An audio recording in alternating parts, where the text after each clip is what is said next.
Pemirsa, saya pagi ini hari Rabu ya, di bulan Maret tahun 2020. Saya sekarang akan menghadiri presentasi bersama teman-teman saya dari pengurus Kampung Topeng Seribu yang asli, pengurusnya. Tapi ini hari ini kita ada sesuatu mau kita sampaikan ke anggota Dewan Komisi D. Pemirsa, saya sekarang memasuki gedung DPRD Kota Malang. Kita menunggu teman-teman datang, mungkin udah di dalam, di lobi sana. Kita akan masuk ke sana. Assalamualaikum warahmatullahi wabarakatuh. Ikuti terus perjalanan saya hari ini. Pertemuan saya dengan anggota DPRD dari Komisi D yang akan berbicara, akan kita sampaikan presentasi mengenai wisata Kampung Seribu Topeng yang kepengurusannya saat ini masih menjadi kontroversial, pemirsa. Bersama saya Indro BL dari Cangkuran Teras Melodi Musik Studio NR Studio. Salam Cangkuran Teras Melodi. Kita sekarang bersama Mas Guntur ya. Mas Guntur ini salah satu penggiat atau relawan, Mas ya. Relawan yang mendidik, membina para disabilitas di Kota Malang. Ini kita juga akan bersama beliau menemui anggota dewan di Komisi D. Kita tunggu teman-teman yang lain.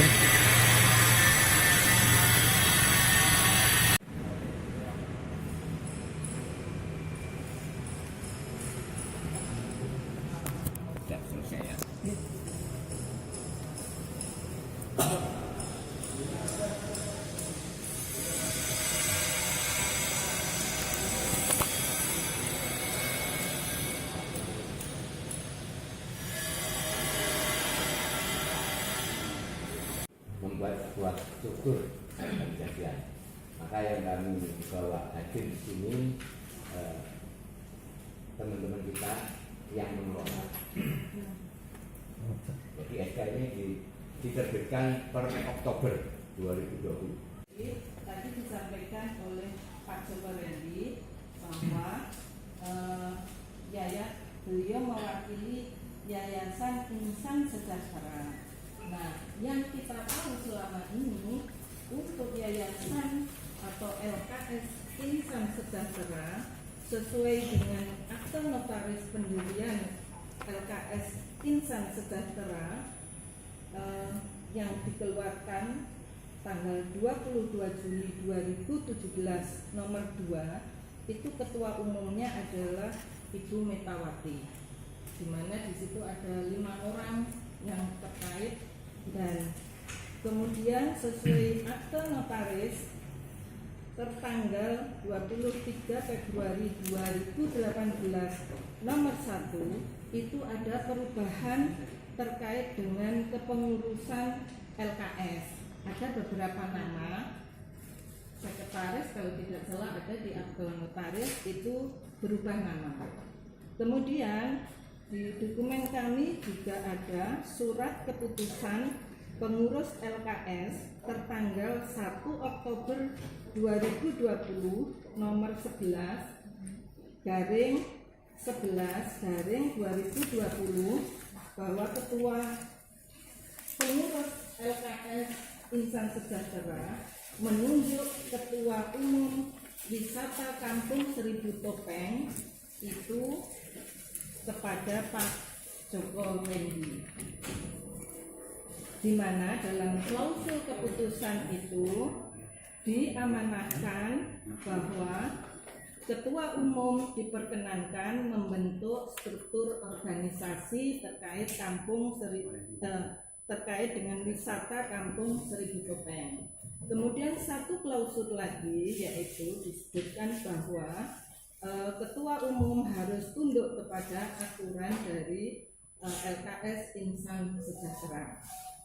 Kemudian sesuai dengan keputusan ketua umum wisata Kampung Seribu Topeng yang dikeluarkan pada tanggal 4 Oktober 2020 itu Pak Joko Rendi membentuklah struktur organisasi sesuai yang diamanahkan oleh LKS Insan Sejahtera, membentuk struktur organisasi Kampung Seribu Topeng dengan menunjuk ketua harian adalah Ibu Maria.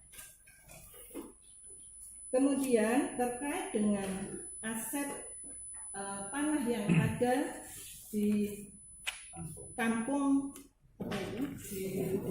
Desa Kumenanti itu sesuai dengan sertifikat itu adalah aset pemerintah Kota Malang. Nah, karena pemikiran kita apapun itu yang warga yang ada di Desmen itu adalah warga Kota Malang yang notabene adalah membutuhkan sentuhan khususan oleh dinas sosial karena mereka adalah warga kita yang kita anggap kurang beruntung. Tetapi seperti Pak Rahmat tadi sampaikan, dinas sosial juga sebetulnya care, cuma setelah perjalanan sampai sekarang dengan adanya pemeriksaan BPK dan lain sebagainya itu dinas juga mulai berhati-hati.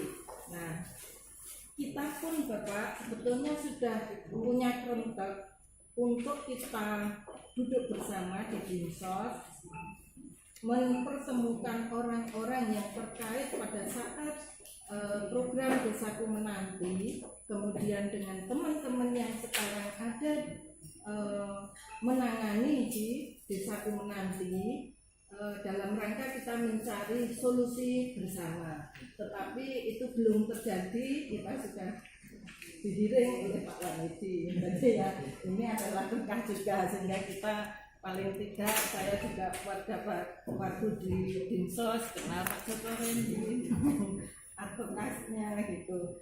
Nah, keinginan baik kita tentunya adalah kita ini tadi juga ingin istilahnya menelusuri Bapak, tentunya karena program dulu itu adalah Kemensos dan dari dokumen yang kita punya itu adalah belanja modal, sehingga apakah belanja modal yang ada di Kemensos itu sudah diproses hibah kepada pemerintah kota atau belum. Contoh adalah yang pernah kita lakukan adalah Rusunawa.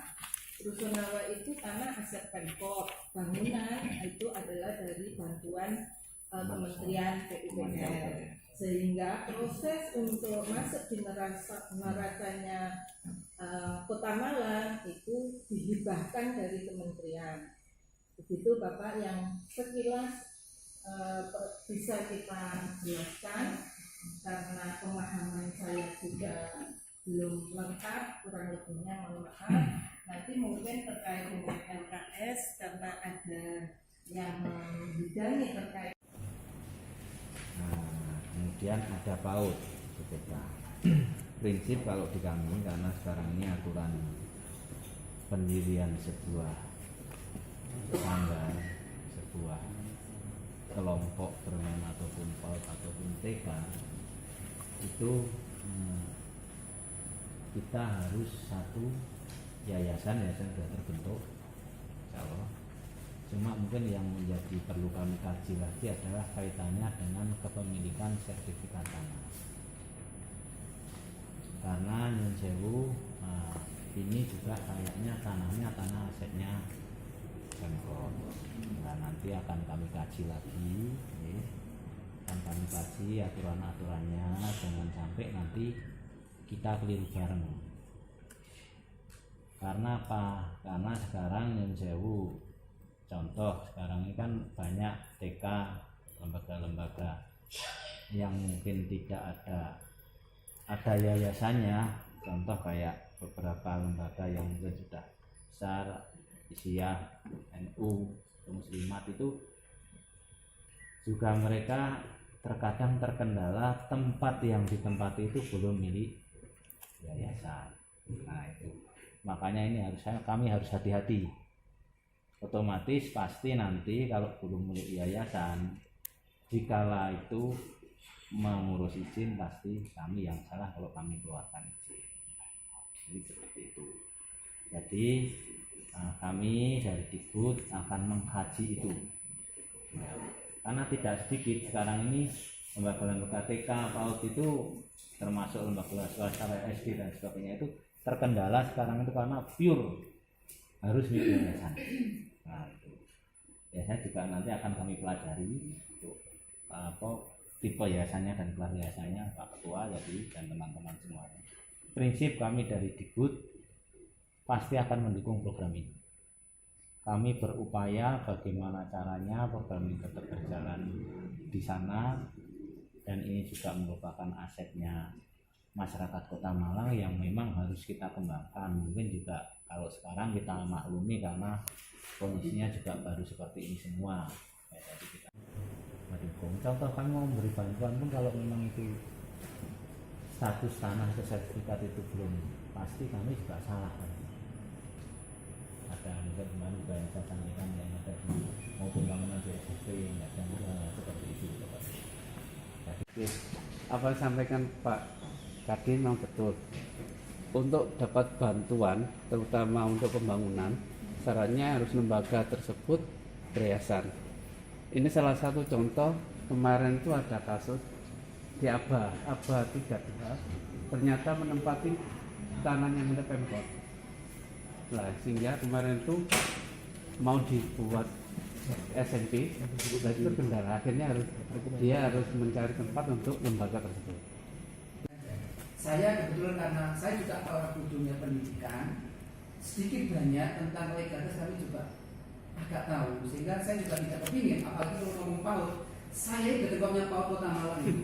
Saya ketuanya HIMPO di Kota Malang, Jawa Timur. Jadi jangan sampai ada lembaga PAUD, LKP tidak dapat apresiasi dari dinas, karena mungkin memang bukan tidak diberi karena memang legalitasnya belum ada.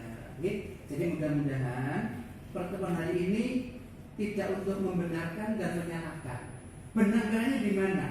Saya minta kepada teman-teman pengurus yayasan nanti, Pak Joko selaku ketua umum dengan ketua harian, ya, supaya saya baca di surat keterangan yang dibuat oleh Bu Yuyun, Pak. Itu Bu Yuyun sebagai pendiri, loh, Pak. Ya. Harusnya sebagai ketua. Di surat keputusan itu yang membuat bukan pendiri, Pak menurut saya. Ini koreksi saja kalau saya salah, mohon dimaafkan. Karena yang membuat SK yang Pak Joko, SK-nya Bu Maria itu ketua yayasan itu. Berbeda karena stempel itu maka di ketua yayasan, bukan di pendiri atau pembina. Oke? Ini yang saya ketahui. Kalau saya salah, mohon untuk dikonfirmasi. Selama ini semua berbunyi ketua yayasan. Oke? Itu aja barangkali untuk membuat sebuah ilustrasi supaya nanti arah ke depannya. Kalau sekarang belum selesai, perjuangan belum berhenti. Kita tetap bekerja Komisi D dengan seluruh anggota ingin semua mengawal program-program di bawah naungan kami Dinsos, Dinas Pendidikan, jangan sampai ada yang terabaikan. Karena ini yang diuji adalah orang-orang Malang, warga Malang, apalagi anak usia dini Kota Malang. Saya orang yang paling tidak rela kalau ada anak tahu di situ disikusi oleh siapapun. Tetapi jika salah ya mohon dimaafkan. Kita jangan sampai memberikan dorongan tapi di dalam yang kita berikan. Itu mungkin barangkali sebagai pengantar. Solusinya mediasi tetap pastikan dulu teman-teman biasa nanti maunya kemana. Saya yakin kalau mau kelola LKP boleh akan keluar izin, cuma problemnya di tempat. Tempat itu adalah aset pemerintah Kota Malang. Kalau mau di situ pasti nanti klausulnya menyewa atau pinjam pakai. Kalau pinjam pakai ada waktunya. Kalau nyewa berapa lama? Nah, besarannya berapa? Urusannya pemerintah daerah. Kalau kaitan dengan sewa menyewa dan sebagainya. Sehingga izin itu bisa keluar. Boleh Pak Jono kalau ada izin ada sewanya boleh toh. Tapi minimal kalau izin itu kalau sewa itu minimal 5 tahun atau 10 tahun untuk PAUD 5 tahun. Tapi kalau untuk SD itu lebih dari satu lulusan, berarti 6 tahun lebih. Kan harus itu yang saya maksud. Nah, Yayasan harus membicarakan itu. Kalau gitu tetap kita bereksis berkegiatan sewa dulu. Ya oleh sewa untuk sekolah mau itu urusan dengan pihak itu terkait. BKAD juga. BKAD. yayasannya bicara dulu. Ini sudah clear atau belum? Ada perubahan kan nama-nama ini? Kalau sudah clear tidak ada, karena yang berhak melanjutkan komunitas adalah ketua yayasan. Ada dewan pembina. Dewan pembina yang paling berkuasa di yayasan itu ketua tidak boleh ikut-ikut. Pembina itu yang berkuasa. Ini Pak Makaris ya, Pak Ketuanya ini pengacaranya. Nah, ini paham betul Pak. Karena saya juga sedikit banyak belajar dari itu supaya saya nggak blank sebagai anggota komisi D gitu. Itu juga nyambung. Ada monggo ini aja. Saran kami diskusikan di internal yayasan, termasuk ke depan mau seperti apa, baru kita diskusi lebih lanjut. Prinsip kita ingin support, jangan sampai ada yang terabaikan dan tidak terfokus pada kegiatan itu. Mantan Pak Ketua, matur nuwun, karena saya ditunggu di kampus, mohon izin nih. Nah, terima kasih banyak. Assalamualaikum warahmatullahi wabarakatuh. Dan saya juga mungkin menambah apa yang disampaikan oleh dua narasumber. Ini kalau narasumber ada SPD kan? Itu memang benar, makanya tadi di depan saya bilang tolong ayo statusnya dulu. Nah mungkin sebelum kita melangkah ke yang lebih dibetulkan dulu. Bukan salah tidak, cuma diluruskan dulu. Biasanya mungkin juga penjenengan perlu, kalau perlu juga, kalau memungkinkan juga Buyun sama Bu Meta juga dihadirkan. Biar nanti, karena kalau sudah nyun sewu, kalau kita sudah bicara yayasan, waktu nggak berfungsi, nggak ada manfaatnya, mungkin nggak ada penggemarnya itu isi orang sing ngurusi piro-piro, tapi dikala nanti sudah baunya itu agak harum, itu biasanya kumbang itu mendekat kan gitu lah. Jangan sampai seperti itu karena saya sudah, mohon maaf, saya pribadi sudah sudah pendidikan dan sosialnya longsor juga Pak Darwis. Kemudian kita tahun kemarin kita ngadakan Wilujengan.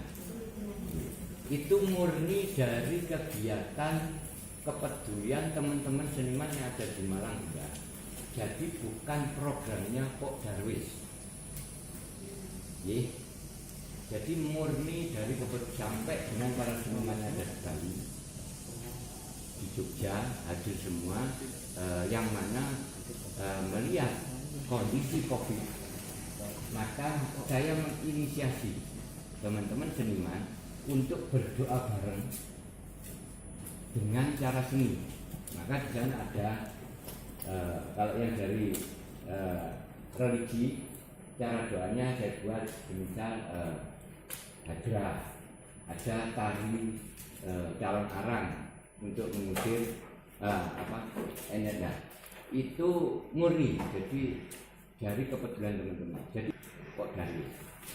Menginjak tentang adanya Pak Darwis itu, di sana kita sudah muncul di struktur harian. Di struktur itu tidak menghilangkan Pak Darwis. Pengurusnya juga tetap Pak Darwis yang sudah ditunjuk oleh dinas di sekolah.